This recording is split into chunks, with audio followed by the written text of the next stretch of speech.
The auction house in Philadelphia stank of sweat and fear. November 1891. Rain hammered the tin roof like accusations. Vera Ashford stood with her back to the wall, always with her back to the wall, while the auctioneer's voice droned through the catalogue of desperation. Furniture, silverware, a set of china with only 2 cups missing. Then her. And finally, the man said, mopping his forehead. Miss Vera Ashford, age 19, can read and write, skilled with numbers. He paused, cleared his throat. Physical deformity noted, spinal curvature, but she's got a quick mind and steady hands. The crowd shifted. A few people looked. Most didn't. Vera's hunchback curved her spine like a question mark. Her left shoulder sat higher than her right. Her dresses never hung properly. When she walked, she tilted forward as if the world was a hill she was perpetually climbing. Her parents had died 6 months ago, cholera, leaving nothing but debts. The bank had taken the house. The creditors had taken everything else. Now they were taking her. "We'll start the bidding at $5, the auctioneer announced. Silence. $4. A man in the back coughed. Someone whispered something that made his companion snicker. $3. Surely someone needs a $1. The voice came from the left side of the room. Flat. Bored. The auctioneer blinked. Sir, I don't think. $1. The man repeated. American. Cash. Right now. Vera turned her head just enough to see him. Tall. Expensive coat. Rain darkened at the shoulders. A walking stick with a silver handle. His face was angled away from the gaslight, shadowed beneath a wide-brimmed hat. The auctioneer sighed. Anyone else? No one moved. Sold. $1 to the gentleman in the gray coat. Vera's knees went weak, but she didn't fall. She'd learned long ago how to distribute her weight, how to stay upright when the world tried to knock her down. The man approached. Up close, he was younger than she'd expected, maybe 30. Dark hair, sharp cheekbones, eyes that didn't quite meet hers. He handed the auctioneer a single bill, then turned to Vera. Can you walk? Yes. Then follow me. The carriage waiting outside was black and sleek, pulled by 2 matched horses. A driver sat hunched on the box, collar turned up against the rain. The man opened the door and gestured. Vera climbed in, her twisted spine making the movement awkward. She had to turn sideways, use the handle to pull herself up. He didn't offer to help. Didn't look away either. Once inside, he sat across from her and rapped his stick against the roof. The carriage lurched forward. For a long time, neither of them spoke. Vera studied him in the dim light filtering through the rain-streaked windows.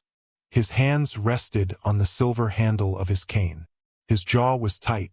His eyes stayed fixed on something outside. Finally, she said, Where are you taking me? Blackwood Estate, north of the city. To do what? Work. He glanced at her then, just briefly. I need someone to manage my library, catalog the collection.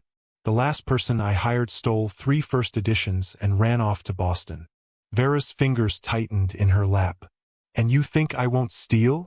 I think, he said slowly, that a woman sold for $1 is probably honest out of necessity.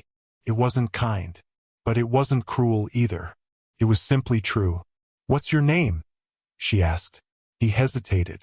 August Blackwood. Baron Blackwood, technically, though the title's mostly decorative at this point. He tapped his cane against the floor. And yours? Vera Ashford. Well, Miss Ashford. He turned back to the window. Welcome to your new employment. Blackwood Estate rose from the Pennsylvania hills like something out of a Gothic novel. Stone walls, narrow windows, a tower on the east wing that looked like it was brooding. Inside, the house was cold and cavernous. A housekeeper, Mrs. Brennan, gray-haired and sharp-eyed, showed Vera to a small room on the 2nd floor. A bed, a desk, a window overlooking a garden gone wild with neglect. You'll take your meals in the kitchen, Mrs. Brennan said. The Baron dines alone. You're not to disturb him after 8 in the evening. He values his privacy. I understand. Mrs. Brennan studied her for a moment, her gaze lingering on Vera's curved spine. Then she nodded. The library is on the 3rd floor, East Wing. He'll expect you there at 9 tomorrow morning. That night, Vera lay in her narrow bed and stared at the ceiling. The house creaked around her. Somewhere below, a clock chimed midnight. She thought about the auction, the way people had looked past her, through her. $1. She'd been worth $1. She pressed her fist to her mouth and didn't cry. She'd stopped crying years ago. The library was enormous. 3 stories of books, connected by spiral staircases and narrow catwalks.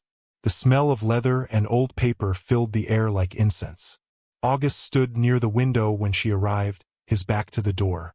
His cane leaned against a reading table piled high with volumes. Miss Ashford. He didn't turn. Can you read Latin? Yes, and French. Some German. Good. He gestured to the chaos around them. Everything needs to be catalogued. Author, title, publication date, condition. I want a complete inventory within 3 months. Vera looked at the thousands of books lining the walls. That's ambitious. You have something better to do? She almost smiled.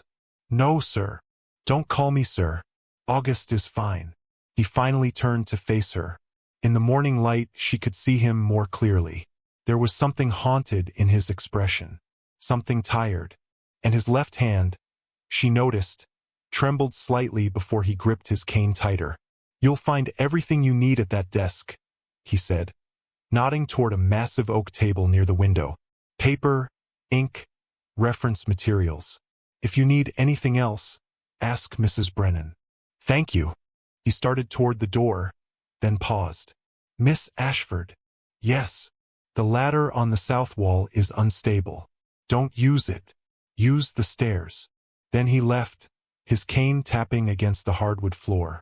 Vera threw herself into the work. She started with the lowest shelves, easier to reach, and worked her way up. She created a system. Fiction alphabetical by author, non-fiction by subject, rare editions kept separate. Her back ached constantly. By midday, her shoulders screamed. But she didn't stop. She found strange things tucked between the pages. Pressed flowers, old letters, a child's drawing of a house with too many windows. One afternoon, she discovered a section of medical texts. Anatomy, physiology, surgery, and a slim volume titled Disorders of the Spine and Their Treatment. She pulled it out carefully. The pages were dog-eared, annotated in tight, cramped handwriting. Notes in the margins. Questions. Calculations. She was still reading when August appeared in the doorway. Finding everything you need? He asked. Vera closed the book quickly. Yes, I'm making good progress. His eyes dropped to the book in her hands. His expression didn't change, but something shifted in the air.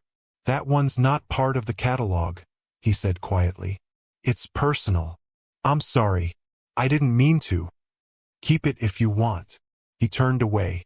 It's not useful to me anymore. He was gone before she could respond. That night, Vera read the entire book. And the notes.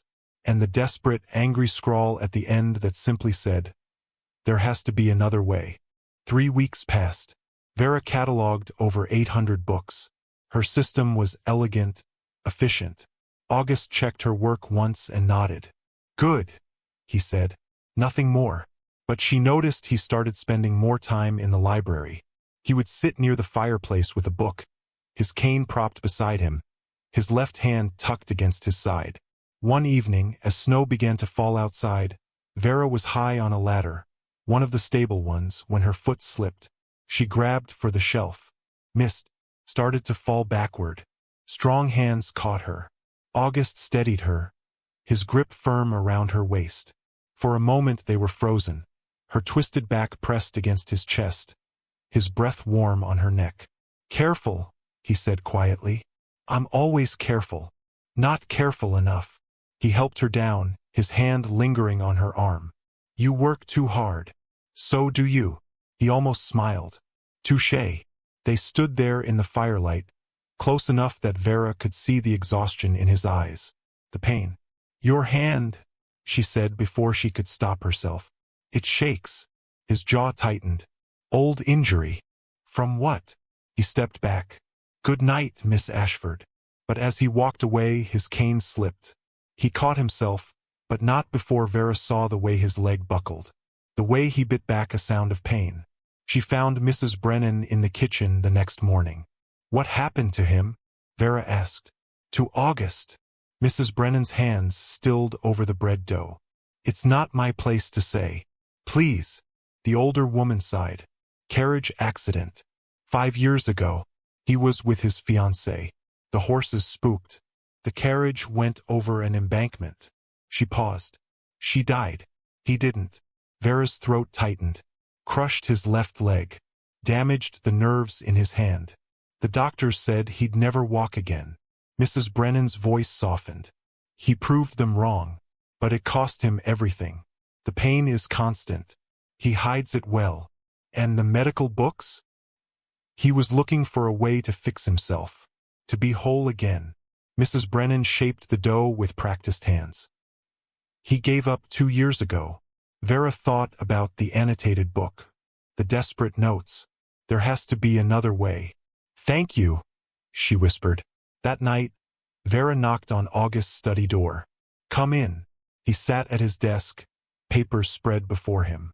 His cane leaned against the chair. His left hand was tucked in his lap. "I need to tell you something," Vera said. He looked up, wary. "I know what happened to you. Mrs. Brennan told me." She stepped closer. "And I know you've been looking for ways to fix what's broken."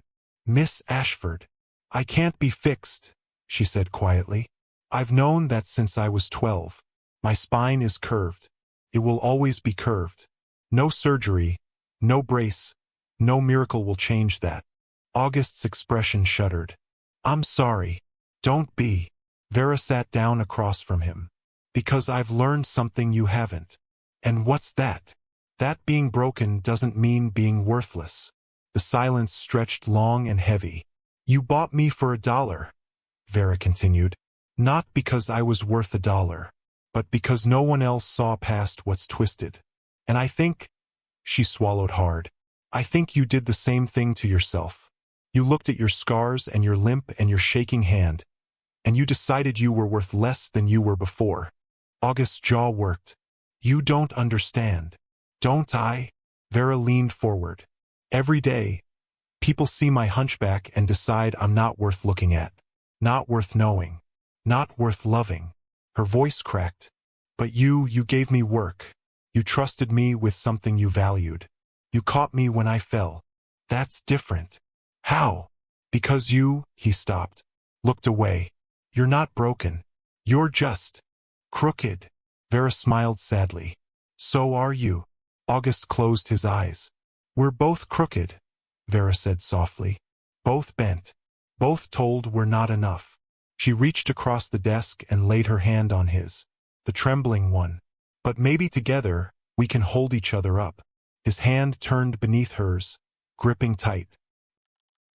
Winter melted into spring. The wild garden outside Vera's window began to bloom.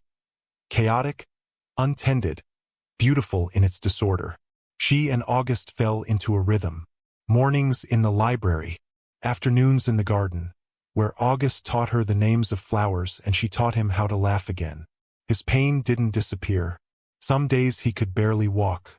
His hand still shook when he was tired. But he stopped hiding it, stopped pretending, and Vera stopped apologizing for her body, stopped tilting her head down when she walked. One afternoon, they sat together on a stone bench, the sun warm on their faces. "I thought about it once," August said quietly. "Ending it. After the accident." Vera's hand found his. "I couldn't see a future where I wasn't whole," he continued. "Where I wasn't the man I used to be. And now," he turned to look at her, "now I think maybe wholeness isn't about being perfect. It's about finding someone who sees your cracks and doesn't look away." Vera's eyes burned. "August, I paid $1 for you," he said, his voice rough. "But you're worth everything I have. Everything I am." He kissed her then, soft, careful, like she was something precious. And Vera kissed him back. Not despite her hunchback, not despite his scars, but because they were both brave enough to be seen. They were married in the garden that summer. No guests. Just Mrs. Brennan and the priest. Vera wore a dress altered to fit her curved spine. August stood without his cane, his hand steady in hers. "You may kiss the bride," the priest said. August smiled. "I intend to." Years passed. August's library became famous among scholars. Vera's catalog was requested by universities across the country. They never had children, but the estate became a refuge for others. Servants with scars, gardeners with limps, cooks who stuttered. People whispered that the Baron and his hunchbacked wife collected the broken. August would smile when he heard that. "We collect the valuable," he'd say.